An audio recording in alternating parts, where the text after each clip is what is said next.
What's up, dudes? On today's episode of Life That Counts, John will be sitting down with former professional athlete Coach AK to discuss the importance of being you. I want to make sure what I'm doing is I want to make sure that the stuff that I have that I'm prioritizing is the stuff that's actually important to me. And the reason why I say all of this is really about our own life design. You know, we live in a world where everybody's telling us who and what to be, that the hardest person to be in the whole entire world is ourselves. This is a show for the driven, for the dreamers. This isn't for the make-believers. I can want all day long, but my want has to become my must. This is for the determined, the self-defined, for those ready to push fear aside, crush doubt, and unleash the hero from the inside out. You are wonderfully made. You are beautifully fashioned. You are created with purpose. This isn't just another podcast. It's about living a life that counts. Guys, what's up? John Williams here, Life That Counts. I am excited to bring you Coach AK, All-American, pro athlete, world globetrotter, has served as a sports ambassador to the Philippines. It's an honor to have him here with us today. And as I understand it, AK, one of your most favorite things that you get to do now is hang out with your daughter, Haven, at Sky Zone. I have a little girl named Haven. She's 7 years old, but just first and foremost, just excited to be on the show and just connect with you. But my little girl, she's 7 years old, and we go to Sky Zone. And now, if you're not familiar with Sky Zone, it's a trampoline park. Right. And my background, I used to be an athlete, but Sky Zone is an opportunity for me, for one, to play with my daughter, but two, it's also really helpful for me to get out of my own head. And that means is me trying to do a backflip or front flip or do something different every single day. It's about me trying to get out of my own head and just watching my daughter grow at the same time. Okay. I warned you on kind of the preview coming into this thing that I would push into the deep. So when you talk about getting out of your own head, right, this is one of those areas in my life where the more I can keep from trying to figure everything out, like 100 steps down the road. It was Pistol Pete's dad, Pete Maravich's dad, told him that a great point guard was the guy who could see 5 plays ahead. I think there's strength to that, but when I try to manipulate against it, that's altogether another thing. What do you mean when you say get out of your own head? It's so much. I think it's when it really comes down to it is ego. How do you remove the ego? And in some ways, the ego, when we look at it, is we're trying to identify the ego, to remove the ego, to realize the ego never existed in the first place. We live in a world that is filled of social constructs, right? That we decide to put on ourselves and others, to be honest. And so for me, I believe that one of the things we're always trying to do, myself included, is how do we get out of our own head or even our own way? And to your point about, you know, seeing 5 steps ahead, what I've actually realized is when I'm able to meditate, I do TM, it's actually more about letting go and not feeling that I have to be in control of everything. So I'm hearing this guy who, by every definition of success, dude, you're there, launching clothing brand, played for the Ducks, played pro ball, had the opportunity to travel the world in a capacity that was giving back. What does it mean to let go? Well, I'm going to go one of your first statements, and that's success. Right? We live in a world where we, define success based on the hours between 9 to 5, about those work hours. And one of the things I'm lucky to do is I'm able to travel around the world and meet some amazing people along the way. And I do this facilitation session on helping people find their why and their main drivers. Okay. And what does that mean? So we all have multiple different layers that make us who we are, but we live in a world that puts ourselves into these boxes, right? I'm just a man, I'm just a woman, I'm a just this political affiliation, I'm just this job title. And so what I do is we help people identify the multiple different layers that makes them who they are. So yes, I'm an athlete, but I'm also a father. But when I actually have them go down into the thing that's the most driving factor to them, for the most times, work isn't even in their top 75%. Right? And so for me, my number one was like my daughter and getting out of my own head and freedom. So when I'm scheduling my day, I want to make sure what I'm doing is I want to make sure that the stuff that I have that I'm prioritizing is the stuff that's actually important to me. And the reason why I say all of this is really about our own life design. You know, we live in a world where everybody's telling us who and what to be, that the hardest person to be in the whole entire world is ourselves, right? So when I talk about success, it's, yeah, outwardly, someone might say I'm successful, but we'll just say like a month ago or 2 months ago, I broke up with a girlfriend of mine that we're talking about getting married. So professionally, really, really good. But relationally, I would like that to be a little bit better. You know, I want to see if I can get this out of this moment. We do have these constructs. My youngest son said a few months ago, he said that even time is a construct that we create to make excuses off of. right. Social media is a construct. Our self-image is a construct. Everything that we project out into the world is a construct. But when you get into the why and the who of Coach AK, Yeah. when you get into the why and the who of you, like how do you let that truest version of yourself out? Does that make sense? Yeah. You know, something funny about that is, you know, all the titles that we kind of talked about in terms of who I am. You know, I speak around the world. I was an athlete. I'm a father. But at this moment right here, does it actually matter? Right? In terms of a social construct, I live in Boston, where it's the educational capital of the world. You got the Harvard, you got all these big schools. If I take myself and I go to some small village around the world and I say, I went to Harvard, in Boston, it might mean a lot, but there, it might be like, well, what's Harvard? Right. And at that moment, something that you thought to yourself, you have a lot of prestige in that environment, they have no idea what it was, what it means.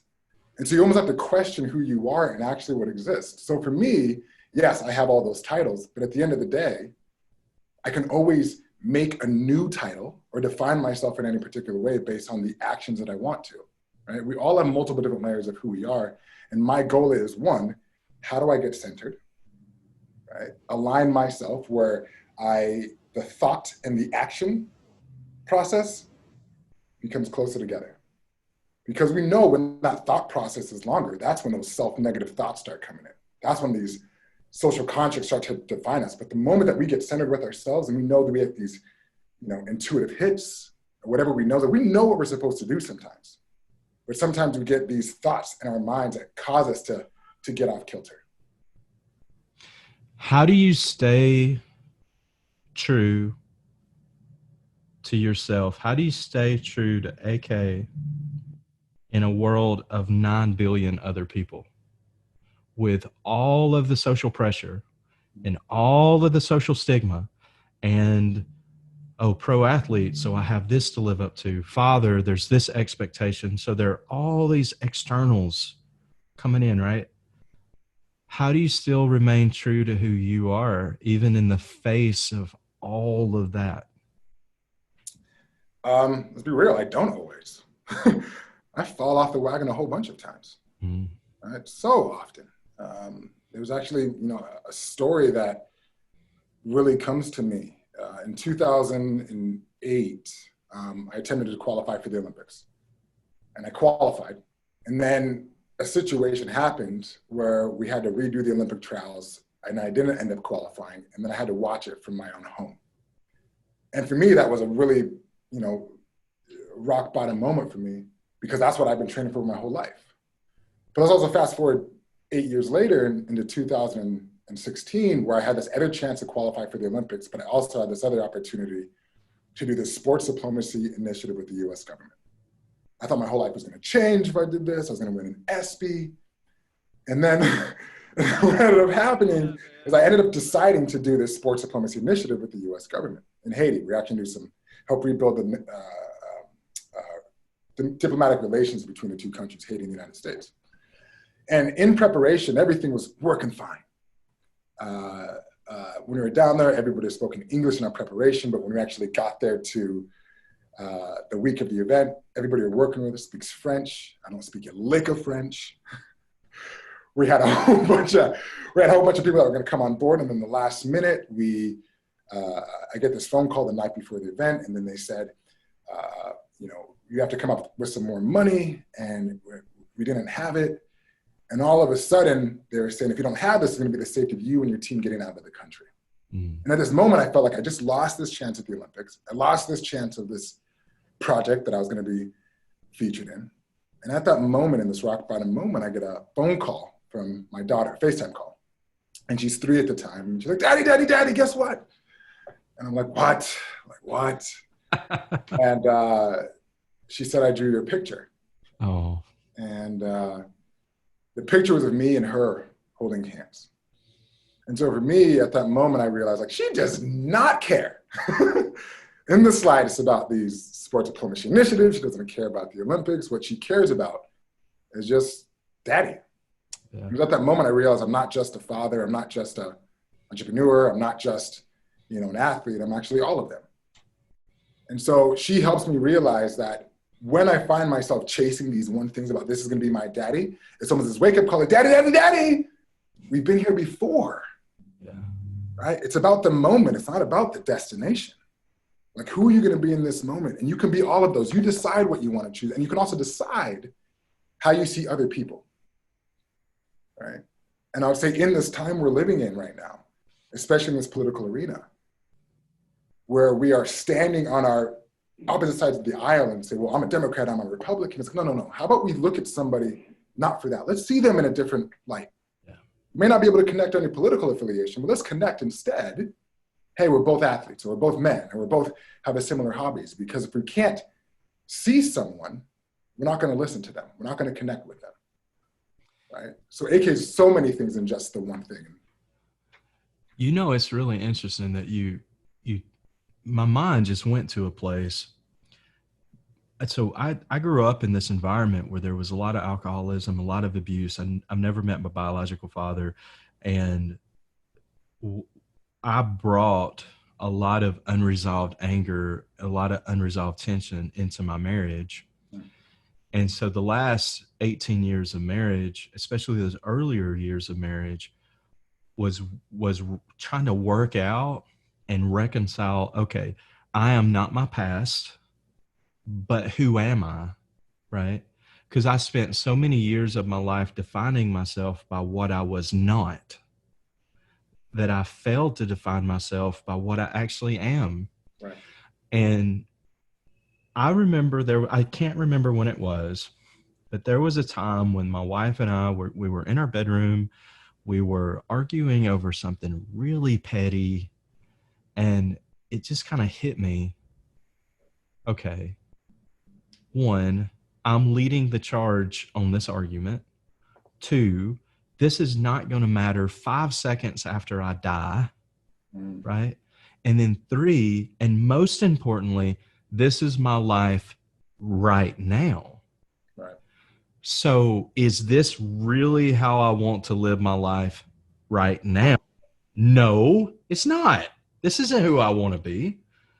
So, dude, for me, that's a bombshell moment when you say, let's not waste time worrying about all the things or trying to unpack all the things that we don't have in common.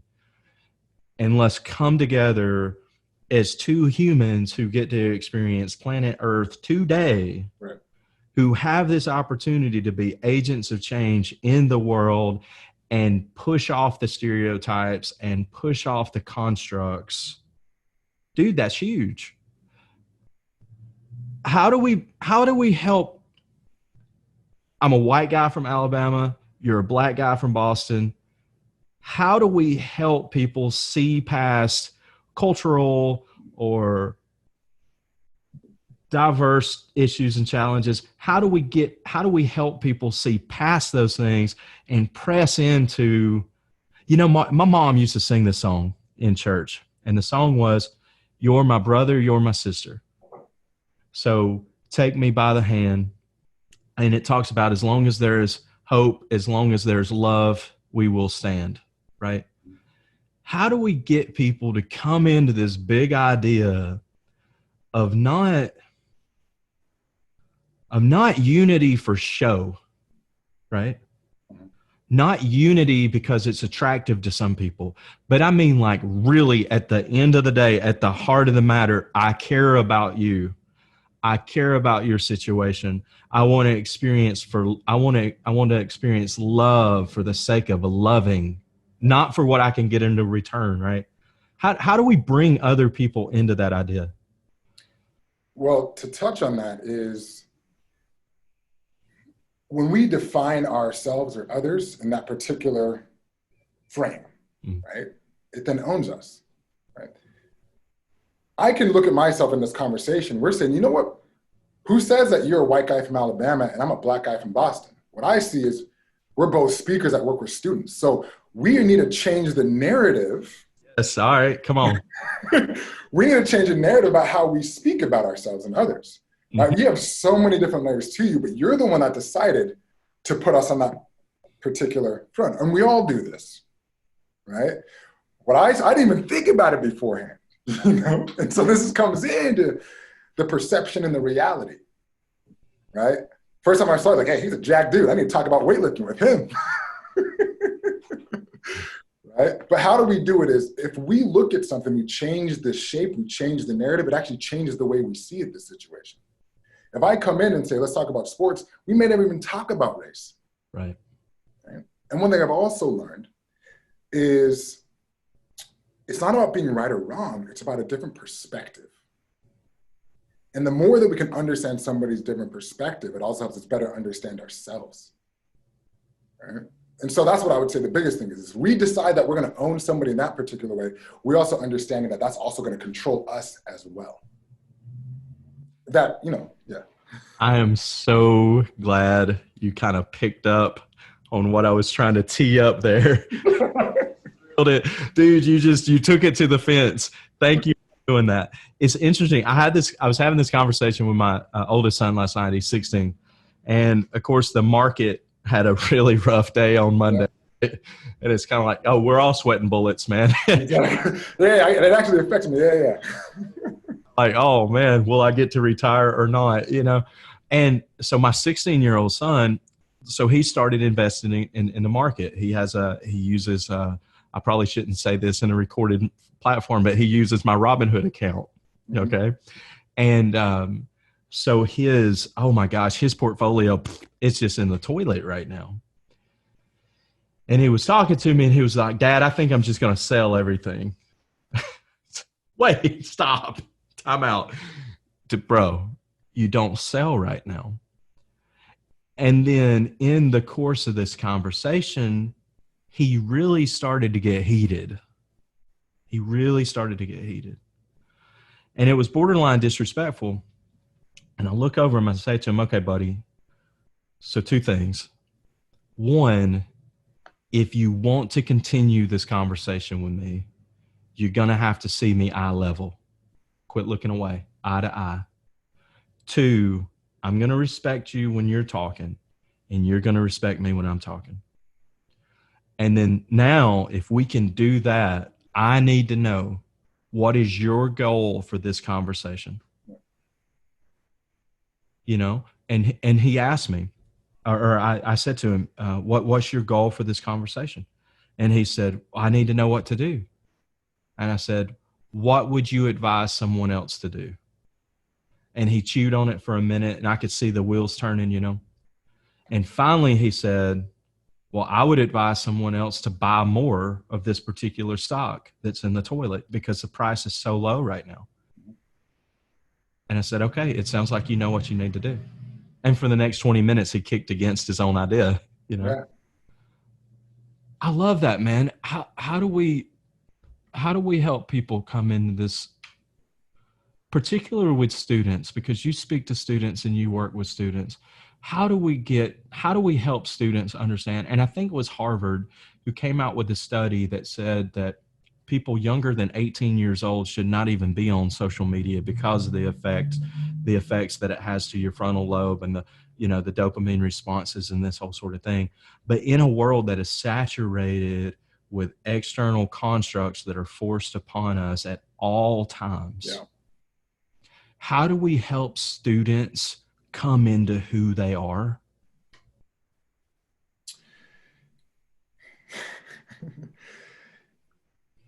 I would say the same with students, and I would say the same with adults.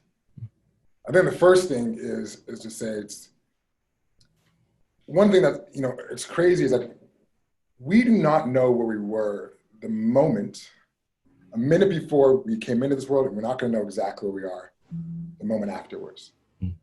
And the reason why that's important is I think we're all going through this journey of who we are. And sometimes we feel like we can know who we are until we're actually tested. And when you're tested is actually what helps you identify, like, who are you really?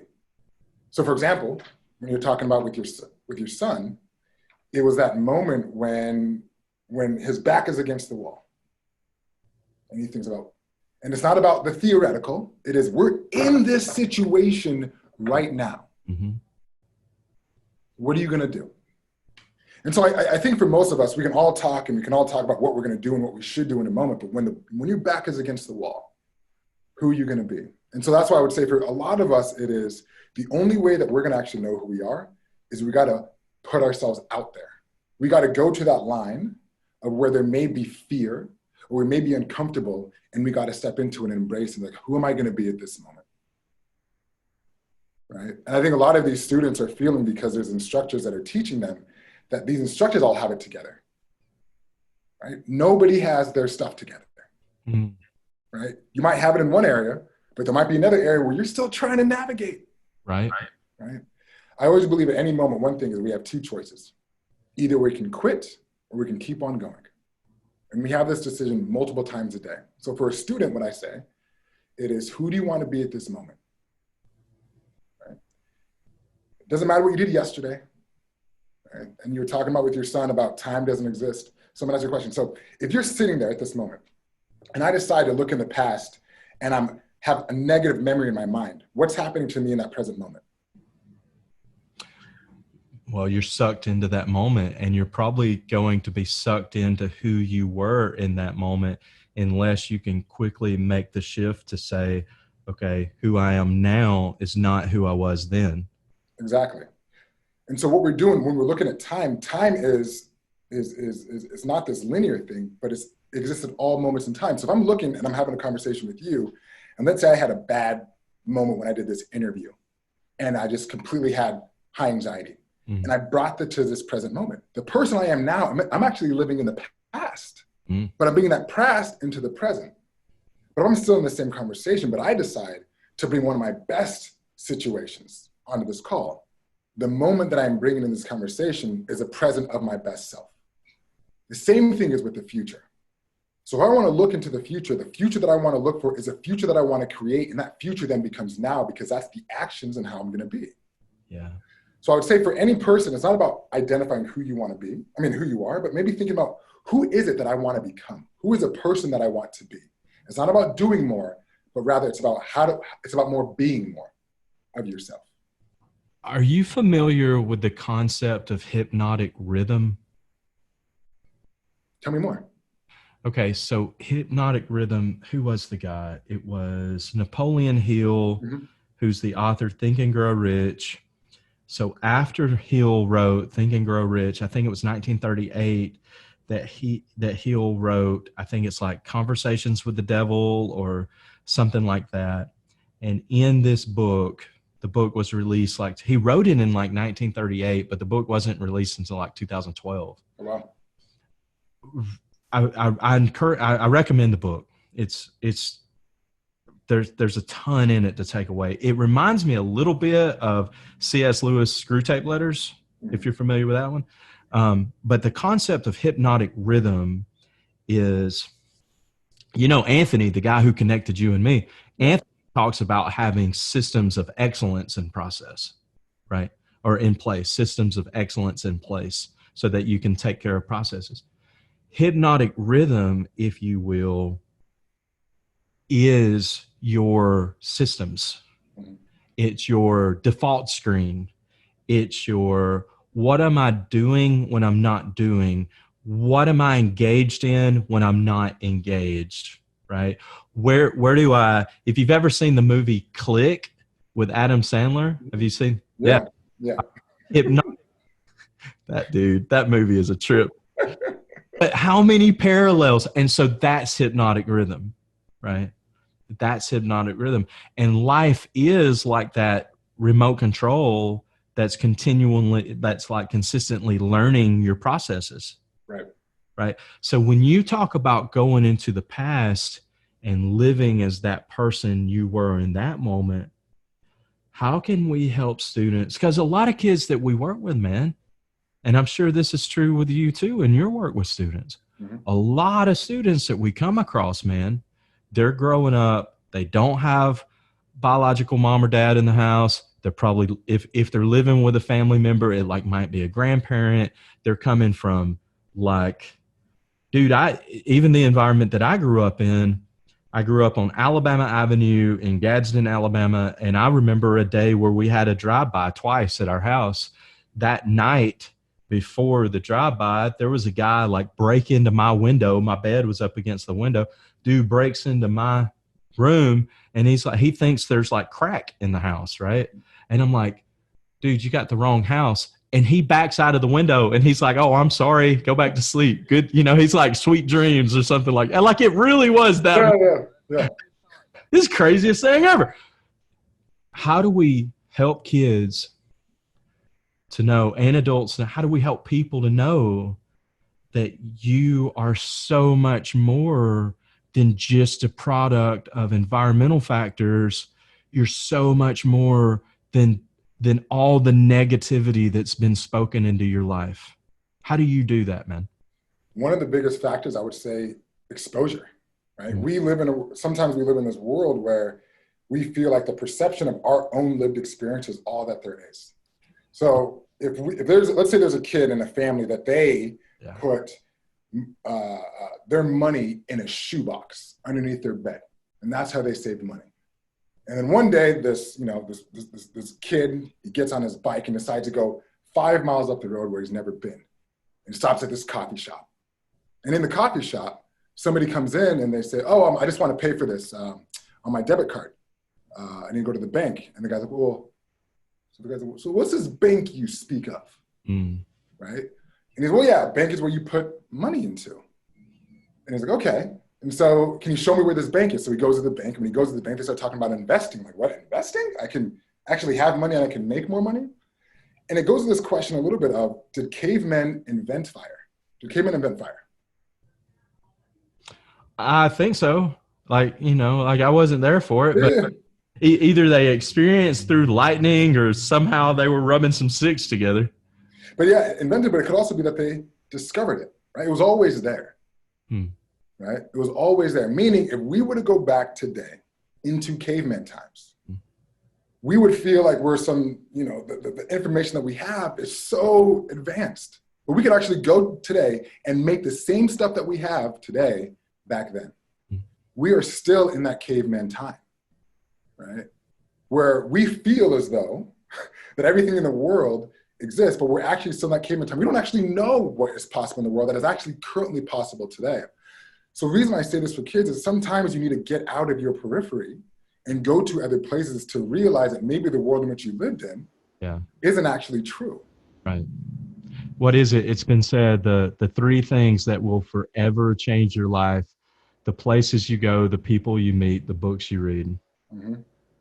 Those are the three things that will have a deep and profound impact on who you are and how you show up in the world from that point on. So I want to push back a little bit, because I'm all about helping people get out of their environment and see and grow and experience a great big world. But the argument could be made that kids get to do that through their Explore page on Instagram. You can, I mean, that's true in some capacity, but it's not a real lived experience. But push on that hard. Yeah. Well, yeah, I mean, it's not a real lived experience. We are showing the world and what they want to see. And when we continue to share only what we have on Instagram, right? We're not showing the moment that we woke up and just was like sleep and whatever it needed to be. We're not showing the pain. It almost has to be that we're showing people the world in which we want them to see. Mm. And what ends up happening, everybody's realizing, well, that's not my life, right? It must seem so easy for them to do that. And what ends up happening is we end up playing the compare game, right? And comparison is a thief of joy. Yes, sir. You know, it's a thief of joy because we feel like we can maybe potentially never live up. Like, how did that person magically have that photogenic picture? Mm. You know, I did some work in LA for a while, and I did some fitness modeling there. And I'll tell you kind of like the process that happened. So first and foremost, what ended up happening was there'd be this casting call. And that casting call would be like, we're looking for a 6'4" track and field athlete that can do hurdles, right? So first I would go to that casting call. And for me, like, hey, I did hurdles. I'm the only one gonna be in that room. But you know what else happened? There was 100 other people in the room that matched that criteria. And so I had to go through that process. And then I had to go and actually take the pictures. They took probably 500 pictures with perfect lighting and makeup room. And then they had to do Photoshop image, right? So what happened is when that photo was taken, people were like, how did that happen? How was that picture so fantastic? And so we're living in this world where we think things are real, but we don't realize the process. We had professionals taking the picture. It wasn't some person on their iPhone. That's right. It was a professional makeup artist, but we made it look like, oh, this is just AK on a regular day, right? And this is the world. And so that's what I think is happening with a lot of us, is that we feel like the process that it takes to make things happen are just so matter of fact. But not realizing it's actually doctored. It's manipulated to make it seem like it's just any other type of thing. And that's what we're comparing ourselves. We're comparing ourselves to a reality that doesn't exist. Oh, dude. Yeah. Hashtag woke up this way, right? Mm-hmm. Yeah. I don't know about you, bro, but it takes, I mean, this for me is an improvement since I've been out of bed, right? Right. I want to shift a little bit. I'm kind of maybe leaving that on a cliffhanger intentionally because I think we can press into a little bit about that more. I want to shift into something. So you are launching a clothing line, yeah? Well, yeah, I have a clothing company. I do speaking. I do a lot of those different aspects. Yeah. Okay. I'm really curious to hear about the clothing. I want to be a little bit selfish here because this is an idea that I've played with. Okay. And I saw a suit coat on your Insta when I was, trolling your social media to learn about or to get an idea of like who you are, who you might be or whatever. By the way, I loved seeing the photos and the pictures and stuff of you and your daughter. That was like awesome. That was legit. Thank you for sharing that. But with that, I saw like this sport coat that you put out and I'm like, okay, so how did you, football player, fashion, like we know Cam tried it out, once upon a time. Like how does one get into that industry? How does one get into the industry? I've never been known to be good at fashion. As a matter of fact, I got made fun of because I had such bad fashion sense. I was actually doing some work overseas, some consulting, and I fell into the fashion district because for me, I'm 6'3", long arms, smaller waist, and I could never find clothing that fits. If I went to the store and got a large shirt, it would fit on my body, but it would go halfway up my sleeve. If I got an XL, right, it would be a boat on me, but it would fit. Right. And so I actually found I was in the fashion district and actually realized people do this made-to-measure clothing, where you can actually get clothing made directly for you. And that was kind of the genesis, but it actually goes a little bit further because we realize that people, it's not only about the style, but it's also about certain functionalities. So it might be stretchier fabrics. On this shirt, I don't know if you can see, is I used to gain weight and lose weight a lot. And used to get that button spread. Yeah. So what we added here, you just kind of strip for the camera, is a zipper, right? So, so no matter what happens, you have a perfect... Wait, So the button is like a fall button then, right? Yeah. So it works. So no matter what happens, you'll always have that perfect look, no matter what happens. And it'll always fit to your body. This particular shirt, what is this made of? This one is just different style of cotton. But Okay. we actually believe that fashion of the future isn't wearing other people's brands, but rather your own. I want it to be where people can walk around and say, hey, this is my style, Right. Jay Williams style. Right. And nobody in the world has that. And it really goes along with the same brand as saying, this unbranded, or this be whoever you want to be. Stop living in these labels and just be you. If you want to have one green sleeve and one blue sleeve, do it. Right? And we give individuals that opportunity to create something that represents 100% them. A green and blue sleeves. You just took me back to 6th grade year when I had some cross colors clothing. Please tell me you remember cross colors. I remember it. Yeah. Remember crisscross going to make you jump, right? That was 6th grade me was cross colors. Cross. It's interesting that you talk about unbranded, and it's interesting. And I think I want to point our conversation this way as we begin to put the wheels down. People will be defined by their own sense of what makes them unique, their own artistic interpretation. We already get to do this through avatars. Now, you can even create an avatar now in your phone, right? So you can create your image based on how you create this little, let me make this head, get the palette right and the colors, and do I want a mohawk or do I want long blonde hair, whatever. How do we help people come out of imaginary land? How do we help people come from virtual reality to actual reality, not augmented reality? Yeah. See, AR is actual reality. Mm-hmm. Because I think sometimes we live from the other side of the screen. How do we help people present who they really are in an unveiled and untarnished way today? Well, it's funny because due to, the virus, there's a lot of things that are being, canceled, and they're actually trying to find more, ways virtually to connect. Right. Personally, I believe we live in a state of sometimes fear of bringing our true selves out because of judgment. The number one fear we have in the world is public speaking. But in reality, it's not the speaking element, it's the fear of ridicule and judgment. And social media has kind of been a little bit of a precursor to that, because when you don't have a face, it's easy to say whatever you feel you want to say. And I feel like as though people are extremely scared to show themselves because they feel as though there can actually be damage and ramifications long-term. I work a lot I worked with a company called Dear World, and we help people connect through their honest stories.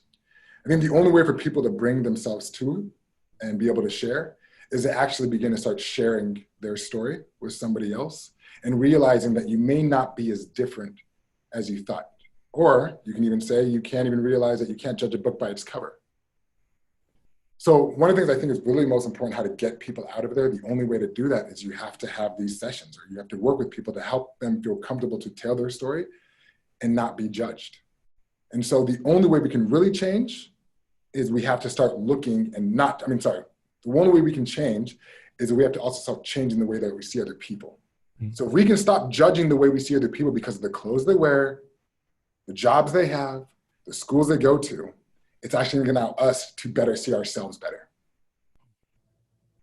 That's well said, my friend. That's well said.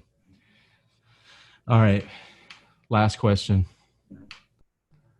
According to Coach AK, how would you define a life that counts?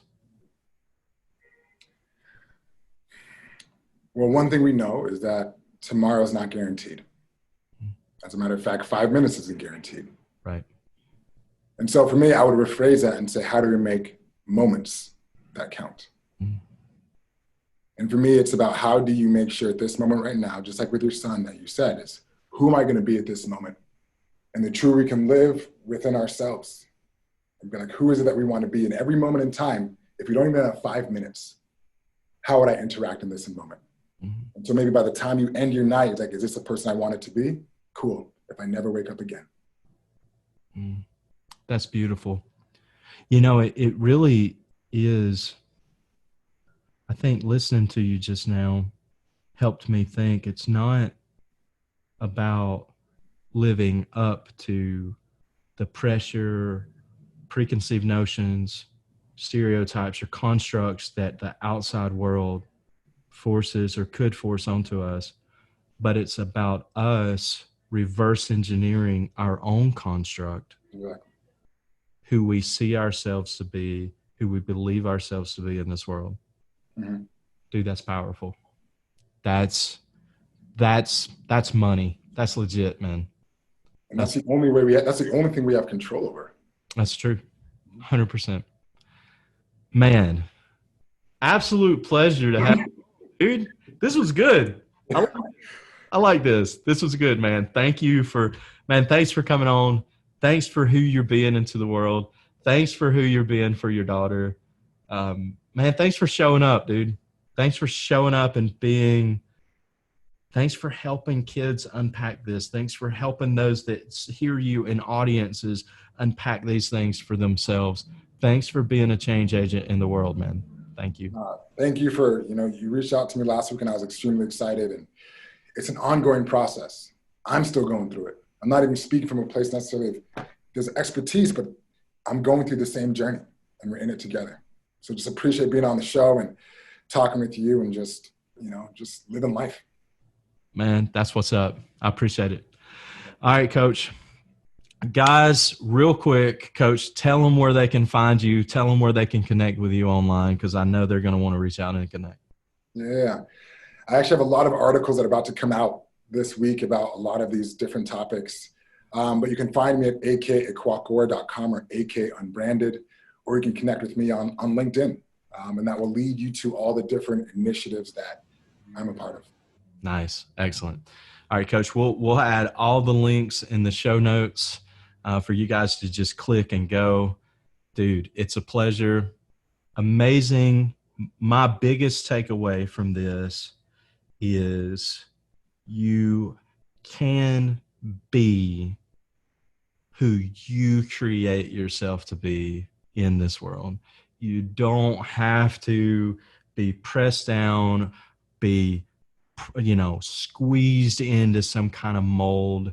You don't have to feel the pressure of external constructs, but you can create that own vision and version for your life.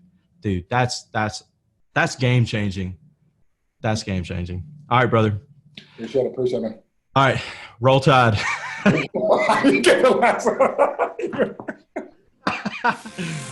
Thanks for listening to another episode of Life That Counts. Tune in next time for more insight with host John Williams.